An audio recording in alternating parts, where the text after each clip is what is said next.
The dysfunction of every society begins when the interpreters of its laws are compromised.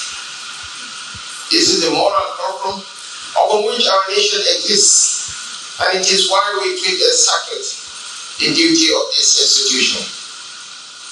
We draw our moral distinction as a people from the judiciary, and we owe it the reverence and autonomy to remain the last sanctuary of our collective conscience. That is why I am honored to share in this solemn moment with you, the custodians of justice and order.